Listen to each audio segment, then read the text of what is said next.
ว่าดีงานลาวประดิษฐ์เนาะมีเซฟไก่กอบสี่ห้า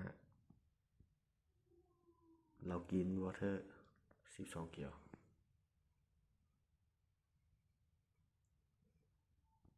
สอลาย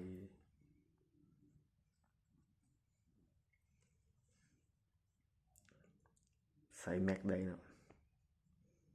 มีเซฟไก่เก็บเสียง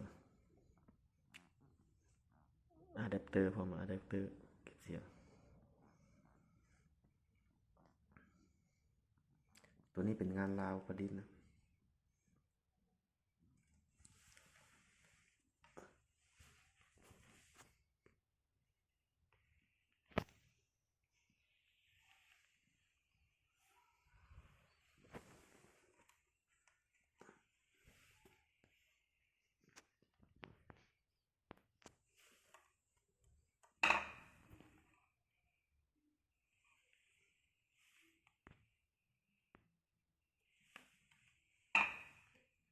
ลูกเลื่อนมื่นเนาะตัวนี้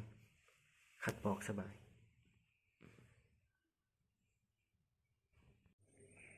เดี๋ยวลองยิงบ้างนะ